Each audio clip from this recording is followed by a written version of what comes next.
Once again, welcome to my YouTube channel. In this video, we will discuss about the Puritan age 1620 to 1660. This is the time period. Okay so इस as के बारे में हम पढ़ते हैं detail में इस वाली वीडियो के अंदर। इससे पहले हमने एलिजाबेथन एज के बारे में बहुत ही डिटेल में डिस्कस किया था और उसको हमने golden age of English literature भी माना है, क्योंकि एलिजाबेथन एज के अंदर बहुत सारे इंपॉर्टेंट पोइट्स आते हैं, ड्रामास भी लिखे जाते हैं, पोइट्री भी लिखी गई, प्रॉस भी लिखे गए। मीन्स वो बहुत इंपॉर्टेंट पीरियड था। ठीक है, जितने भी हम आज इंपॉर्टेंट ड्रामास पढ़ते हैं वो ज़्यादातर उसी एज के अंदर लिखे गए थे। अब इसके बाद आता है ये पुरितन एज। ठीक है, पुरितन एज के अंदर क्या होता है, इसको हम सेकंड या ग्रेटर रेनेसांस भी बोल सकते हैं। अब इस टाइम के अंदर यूरोप के अंदर मॉरल और इंटेलेक्चुअल अवेकनिंग का पीरियड आता है। देखो अब यहाँ पे ये जो है ना, जो टर्म यहाँ पे लिखी गई है पुरितन, ये कोई रिलीजियस ग्रुप नहीं है, ये किसी भी रिलीजन से बिलोंग नहीं करते। मतलब ऐसा नहीं है कि किसी भी रिलीजन को मानते नहीं हैं। ऑफ कोर्स ये लोग चर्च वगैरह को मानते हैं, लेकिन ये लोग जो है ना ऐसे लोग हैं जो कि चेंजेस लाना चाहते हैं। ठीक है, अब क्या होता है, जो पुरितन वर्ड है, ये वर्ड जो है यहाँ से आया है प्योरिटी से। अब हम देखते हैं इन लोगों के बारे में। देखो यहाँ पे एक मूवमेंट चला था जिसका नाम है पुरितियन मूवमेंट। ठीक है, इस मूवमेंट के अंदर ये जो लोग हैं जो इस मूवमेंट के अंदर पार्टिसिपेट करते हैं वो चाहते हैं कि चेंजेस लाए जाएं, क्योंकि ये लोग कैथोलिज्म वाली प्रैक्टिसेस से बहुत ज़्यादा परेशान थे। तो ये लोग कुछ चेंज या कुछ रिफॉर्म्स लाना चाहते थे। अब हम इनको आगे डिटेल में पढ़ेंगे। ठीक है, अब हम बात करते हैं कुछ इम्पॉर्टेंट लोगों की जो कि इस एज से बिलोंग करते हैं, जिनको हम पुरितियंस बोल सकते हैं, जैसे एलियट। ठीक है, ये सारे राइटर्स हैं, मिल्टन, क्रोमवेल और थॉमस हॉकर। ठीक है, सो ये सारे लोग पुरितियंस थे। पुरितन वर्ड का मतलब होता है प्योरीफाई। तो ये लोग इंग्लैंड के चर्च को प्योरीफाई करना चाहते थे, बहुत सारी जो भी वहाँ पे गलत प्रैक्टिसेस होती थी उन सब से। चलिए, सो इन 1530s हेनरी एट्थ के अंडर ये किंग बनते हैं, हेनरी एट्थ। ठीक है, इस टाइम पीरियड के अंदर क्या होता है, जो इंग्लैंड का चर्च है उसको रोमन कैथोलिक चर्च से सेपरेट कर दिया जाता है। तो रोमन कैथोलिक चर्च से इंग्लैंड चर्च सेपरेट हो गया। बहुत सारी जो रिफॉर्म माइंडेड इंडिविजुअल्स हैं उनका ये मानना था कि चर्च के अंदर बहुत सारी कैथोलिक प्रैक्टिसेस आ गई हैं। कैथोलिक प्रैक्टिसेस का मतलब है ऐसी प्रैक्टिसेस जो बहुत ही ज़्यादा अननेसेसरी हैं। ठीक है, जैसे कोई रिचुअल परफॉर्म कराना है उसको कुछ ज़्यादा ही बड़ा रिचुअल बना दिया गया, हेरार्किकल गवर्नेंस। सो ये सारी कैथोलिक प्रैक्टिसेस इन लोगों को बिल्कुल पसंद नहीं थी, मीन्स पुरितियंस को बिल्कुल पसंद नहीं थी। इसीलिए ये पुरितियन लोग चाहते थे कि चर्च के अंदर से ये सारी इविल प्रैक्टिसेस को हटा दिया जाए। ठीक है, चलिए, बिलीव्स ऑफ द पुरितियन मूवमेंट के क्या बिलीव्स हैं, की बिलीव्स ऑफ द पुरितियन मूवमेंट। ठीक है, चलिए सबसे पहले हम स्टार्ट करते हैं। पहला, उन्होंने चर्च ऑफ इंग्लैंड को क्रिटिसाइज़ किया कि उसके अंदर बहुत सारे कैथोलिज्म के एलिमेंट्स आ गए हैं, जैसे the book of common prayers और बिशप्स। सो इनको ये मानते थे कि ये चीज़ें ना बहुत अननेसेसरी हैं एक चर्च के अंदर। ठीक है, दूसरा, वो चाहते थे एक कॉन्ग्रीगेशनल चर्च स्ट्रक्चर। इसका मतलब है कि भाई एक ऐसा स्ट्रक्चर हो जिसके अंदर जो लोकल कॉन्ग्रीगेशन है वो खुद को गवर्न कर सके, उसके ऊपर कोई हायरार्की की ओवरसाइट ना हो। ठीक है, सो इस तरीके का चर्च स्ट्रक्चर ये लोग चाहते थे। इन्होंने पर्सनल रिलीजियस एक्सपीरियंसेस के ऊपर एम्फेसाइज किया। इन्होंने कहा डेली बाइबल को पढ़ना, उसको इंट्रोस्पेक्ट करना, खुद को जानना, ये सारी रिलीजियस प्रैक्टिसेस होती हैं, ना कि जो कैथोलिज्म के अंदर फॉलो की जाती हैं। ओके, ये लोग एथिकल बिहेवियर के अंदर बहुत विश्वास रखते हैं। ये किसी भी टाइप के सिंफुल प्लेजर्स जैसे थिएटर, गैम्बलिंग, चोरी करना, इन सब चीज़ों से बहुत दूर रहते हैं। ठीक है, सो ये सारे इन लोगों के बिलीव्स थे, ये ऐसा मानते थे। अब हम बात करते हैं इनके मूवमेंट की। सो कुछ फेजेस के अंदर ये पूरा मूवमेंट चलता है। देखो, एलिजाबेथ वन जब क्वीन बनती है उस टाइम पीरियड के अंदर क्या होता है, क्योंकि स्टार्टिंग में तो इनके बहुत ज़्यादा कॉन्फ्लिक्ट चल रहे थे जो कि कैथोलिज्म थे, और हमने प्रोटेस्टेंट्स की बात की थी प्रीवियस वीडियो के अंदर, हमने पढ़ा था एलिजाबेथन एज में, तो वहाँ पे हमने इनके बारे में डिटेल में पढ़ा था। ठीक है, सो यहाँ पे क्या होता है, जो पुरितियंस हैं ये लोग चाहते हैं कुछ रिफॉर्म्स इंग्लैंड के चर्च के अंदर, लेकिन क्वीन जो है वो ऐसे ड्रास्टिक, मतलब इतने जल्दी इतने बड़े चेंजेस लाने के लिए मना कर देती है। इसी से ही ये पुरितियंस लोग बहुत ज़्यादा फ्रस्ट्रेटेड हो जाते हैं। फिर आते हैं जेम्स फर्स्ट। सो जेम्स फर्स्ट के अंदर फिर से जो पुरितियन लोग हैं वो अपनी डिमांड्स को रखते हैं कि हमें रिफॉर्म चाहिए, लेकिन इस टाइम पीरियड के अंदर भी जेम्स फर्स्ट इनको मना कर देते हैं, एंड इनके द्वारा किंग जेम्स बाइबल को पब्लिश किया जाता है। पुरितियंस इस वर्क को बहुत क्रिटिसाइज करते हैं। वो कहते हैं कि ये वाला जो वर्क है ये मोनार्की से एसोसिएटेड है। ठीक है, आगे क्या होता है, इनकी मांगें यहाँ पर भी पूरी नहीं होती। अब आते हैं Charles first. So Charles first के अंदर ही enforced a high church Anglicanism. High church एक टाइप का ट्रेडिशन है जिसमें एंग्लिकन कम्युनियन एम्फेसाइज करती है कुछ सर्टेन प्रैक्टिसेस पे, बिलीव्स पे और रिचुअल्स पे। इन सब चीज़ों की वजह से जब इसे एनफोर्स किया गया की वजह से जो पुरितियंस लोग हैं वो एकदम अलग हो गए थे। एंड इसके बाद होता है इंग्लिश सिविल वॉर, मीन्स बहुत ज़्यादा लड़ाई होती है इसके बाद। सिविल वॉर का मतलब है जब कंट्री के अंदर ही युद्ध चल रहा हो, उसको हम हिंदी में गृह युद्ध भी बोलते हैं। ठीक है, अब हम बात करते हैं पुरितियन कॉमनवेल्थ की। चार्ल्स फर्स्ट को एग्जीक्यूट किया गया, मीन्स इनको मार दिया गया। ठीक है, या फिर इनको पनिशमेंट दी गई।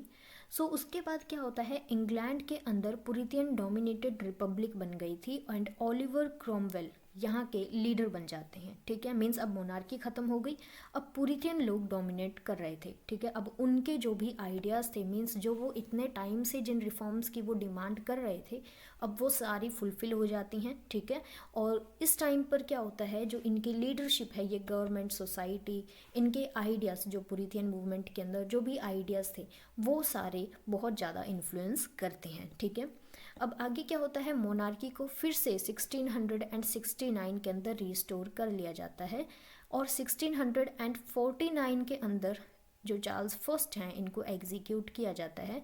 एंड उसके बाद 1660 के अंदर फिर से मोनार्की आ जाती है एंड पुरितियंस को वहाँ से हटा दिया जाता है और ये लोग new world means new America के अंदर माइग्रेट कर जाते हैं। ठीक है, लेकिन जो ये पूरा मूवमेंट चलता है इनका, ये जो अपने आइडियाज़ को स्प्रेड करते हैं, इसका वेस्टर्न कल्चर और थॉट के ऊपर बहुत ज़्यादा इम्पैक्ट बना रहता है। ये लोग एजुकेशन एंड लिटरेसी के ऊपर भी काफ़ी एम्फेसाइज करते हैं। ये लर्निंग्स और डेमोक्रेटिक आइडियल्स को भी स्प्रेड करते हैं। हमारा जो मेन मोटिव है पढ़ने का, वो हमें पढ़ना है लिटरेचर। ठीक है, इस टाइम पीरियड के अंदर कौन कौन से फेमस राइटर्स हैं एंड उनके वर्क्स के बारे में हमें पढ़ना है, क्योंकि हम इंग्लिश लिटरेचर के पॉइंट ऑफ व्यू से पढ़ रहे हैं। सो हमारा इस एज के बारे में एंड इसके बैकग्राउंड के बारे में जानना थोड़ा इम्पॉर्टेंट था। ठीक है, अब वो सारी चीज़ें हमने पढ़ ली हैं, हमें इंग्लैंड की पूरी हिस्ट्री नहीं जाननी। ठीक है, हमारा जो काम है वो है इंग्लिश लिटरेचर के अंदर जो भी वर्क्स लिखे गए, किस एज के अंदर लिखे गए। अब उस एज के अंदर देखो, अगर हम जब भी हम किसी भी वर्क को पढ़ते हैं, ठीक है, उससे हम उस सोसाइटी के बारे में पता लगा सकते हैं कि अगर इस एज के अंदर कोई पर्सन कुछ लिख रहा है, या आज भी हम प्रेजेंट डे की बात करें, बहुत सारे आर्टिकल्स, मानो कि आज बहुत सारे आर्टिकल्स लिखे गए हैं। सो आगे चल के बहुत सालों बाद जब कोई इन आर्टिकल्स को पढ़ेगा तो वो आज की हमारी कंडीशन के बारे में ही वो आर्टिकल्स उनको बताएंगे। ठीक है, सो वो उस चीज़ से ना एक आइडिया लग जाता है। अब हमें पढ़ने हैं कुछ इंपॉर्टेंट जो राइटर्स हैं और उनके वर्क्स। सबसे पहले है जॉन मिल्टन। जॉन मिल्टन का एक बहुत फेमस वर्क है, that is the paradise lost. ये स्टोरी है फॉल ऑफ मैन पर। ठीक है, ये एक बाइब्लिकल स्टोरी है। ओके, जिसके अंदर कुछ फ्री विल, ओबीडियंस, रिडेम्पशंस, ये सारी थीम्स को हाईलाइट किया गया है। इसके बाद इनका एक और वर्क है, that is paradise regained. So paradise lost के बाद पैराडाइज रीगेंड लिखी गई थी। ये क्राइस्ट के टेम्पटेशन पे फोकस करती है। ये पुरितियन जो भी मूवमेंट चला था उनके सभी आइडियाज़ के बारे में इस वर्क के अंदर बात की गई है। मीन्स इन सभी आइडियाज़ को ये वर्क जो है हमें हाईलाइट करके दिखाता है। सैमसन एगोनिस्टिस, ये एक ट्रेजिक ड्रामा है। ठीक है, जो कि उनके स्ट्रगल के बारे में बताता है, मिल्टन के खुद के स्ट्रगल के बारे में। ओके, सो ये सारे वर्क हैं जॉन मिल्टन के। जब हम इन वर्क्स को डिटेल में पढ़ेंगे तब हम जॉन मिल्टन के बारे में भी डिटेल में पढ़ेंगे। अभी हम एक ओवरव्यू ले रहे हैं हर एक एज का, हर एक पीरियड का और कुछ इंपॉर्टेंट राइटर्स का और उनके वर्क्स का। चलिए अब बात करते हैं नेक्स्ट राइटर हैं जॉन बनियन। सो ये भी बहुत इंपॉर्टेंट राइटर हैं।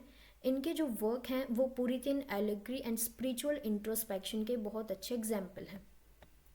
ओके, इनका वर्क जो है that is the Pilgrim's Progress, और एक दूसरा ऑटोबायोग्राफिकल वर्क है जिसका नाम है Grace Abounding to the Chief of Sinners. ये इनके दो वर्क हैं, बहुत फेमस वर्क हैं, जो कि सेल्फ स्क्रूटिनी को रिफ्लेक्ट करते हैं। एंड इसके अंदर हमें जो पुरितियन मूवमेंट चला था या फिर जो पुरितियन आइडियाज़ हैं उनके बारे में देखने को मिलता है। ठीक है, सो ये एक सेकेंड, ये क्या हो गया। ओके, सो ये बहुत इंपॉर्टेंट वर्क है। उसके बाद हम बात करते हैं रिचर्ड बैक्स्टर की। इनका वर्क है the saints everlasting rest. इनका एक और वर्क है that is a call to the unconverted, ये लिखा गया था 1657 के अंदर। बहुत इंपॉर्टेंट वर्क है जो कि एम करता है कि जो भी सिनर्स हैं जिन्होंने पाप किया है वो रिपेंट करें और गॉड की तरफ टर्न कर जाएं, ठीक है। एंड्रयू मार्वल का वर्क है टू हिज कोई मिस्ट्रेस, ये बहुत इंपॉर्टेंट वर्क है एंड शायद आपने इस वर्क का नाम ज़रूर सुना होगा, ठीक है। रॉबर्ट हैरी, एक सेकंड, इनके वर्क का नाम है Hesperides, collection of poems that celebrate rural life and the passage of time. So ये थीम है इस वर्क की। नेक्स्ट वर्क है जॉर्ज हर्बर्ट का बहुत फेमस वर्क द टेम्पल। ये सारे नाम आपको याद रखने हैं, सारे वर्क और जितने भी इम्पॉर्टेंट मेजर राइटर्स हैं उनके नाम। सो देखो, अगर आप कोई नेट की तो प्रिपरेशन नहीं कर रहे हो, ठीक है, जो मैं आपको सारे ही जो राइटर्स हैं उनके बारे में लिखवा दूँ, जो इम्पोर्टेंट है हमने वही लिखे हैं। इसके अलावा भी बहुत सारे माइनर जो हैं पोइट्स या राइटर्स हैं जिनके बारे में मैंने मेंशन नहीं किया है क्योंकि इतना नेसेसरी नहीं है आपके लिए। Literature of the age is extremely diverse in character due to the breaking up of the ideals of political and religious unity. यहाँ पे हमें जो भी लिटरेचर देखने को मिलती है वो बहुत डाइवर्स नेचर की है, मीन्स बहुत सारी डाइवर्सिटी है उसके अंदर, क्योंकि इस एज के अंदर बहुत सारे जो पुराने पॉलिटिकल और रिलीजियस आइडियाज़ हैं वो सब हटते हैं और नए आइडियाज़ को यहाँ पे सपोर्ट किया जाता है एंड बहुत सारे चेंजेस आ रहे थे। सो इस वजह से यहाँ पे हमें जो भी लिटरेचर वर्क मिलता है वो बहुत ज़्यादा डाइवर्स मिलता है। जॉन मिल्टन बहुत इंपॉर्टेंट है यहाँ पे, ठीक है, जॉन मिल्टन इस एज के राइटर हैं। सो ये जितने भी हमने यहाँ पे स्टार्टिंग में लिखा था ये सारे पुरितियंस थे, ये सारे इस पुरितियन मूवमेंट को सपोर्ट करते थे। ये लोग यही चाहते थे कि जो कैथोलिक आइडियाज़ हैं उनको हटाओ, चर्च जो है वो एकदम फ्री होना चाहिए, जो अननेसेसरी रिचुअल्स कराए जाते हैं चर्च के अंदर वो सारे नहीं होने चाहिए। सो इसी चीज़ की डिमांड इन लोगों ने की थी, ये सारे इनके बिलीव्स थे, ठीक है। एंड इन सभी फेजेस के अंदर ये पूरा मूवमेंट चलता है। Elizabeth first, James first, Charles first, फिर ये जो पुरितियंस हैं ये डोमिनेट करते हैं इस टाइम पे। ओलिवर क्रोमवेल पूरे लीडर बन जाते हैं पूरी इस पूरे ग्रुप के, मीन्स जो पुरितियन ग्रुप है। उसके बाद फिर से मोनार्की को रिस्टोर किया जाता है, लेकिन इनके जो भी थॉट्स थे, जो आइडियाज़ थे, उनका इम्पैक्ट काफ़ी लंबे टाइम तक वहाँ पे रहता है। और वो सारा जो भी मतलब जो भी इन्होंने अपने मूवमेंट के अंदर किए थे, जो अपने आइडियल्स को स्प्रेड किया था, वो सारी चीज़ें हमें लिटरेचर के अंदर रिफ्लेक्ट होती दिखती हैं, ठीक है। सो ये इंपॉर्टेंट राइटर्स हैं। आई होप आपको ये वीडियो अच्छी लगी होगी क्योंकि ये टॉपिक बहुत इंटरेस्टिंग है, ठीक है। एंड इसके बाद हम एक नए पीरियड की स्टार्टिंग करेंगे, मीन्स एक नई एज के बारे में पढ़ेंगे। इससे पहले एलिजाबेथन एज, एलिजाबेथन एज से पहले रिवाइवल ऑफ लर्निंग, उससे पहले हमने पढ़ा था चौसर के बारे में, Anglo Norman, Anglo Saxon. So I think 5 videos already upload हो चुकी हैं, ये जो वीडियो है ये 6th नंबर की है। सो हम सारे लिटरेरी पीरियड्स को कवर कर रहे हैं इंग्लिश लिटरेचर के अंदर। So thank you so much for watching this video and अगर आप पहली बार विजिट कर रहे हो तो प्लीज़ चैनल को सब्सक्राइब कर लेना फॉर मोर वीडियोज़। एंड इसके अलावा geography and history, political science के भी वीडियोज़ आपको इसी चैनल पे मिल जाएंगे, BA फर्स्ट ईयर की and second year and final year की, ठीक है। सो प्लीज़ सब्सक्राइब कर लेना चैनल को। Thank you so much, have a good day.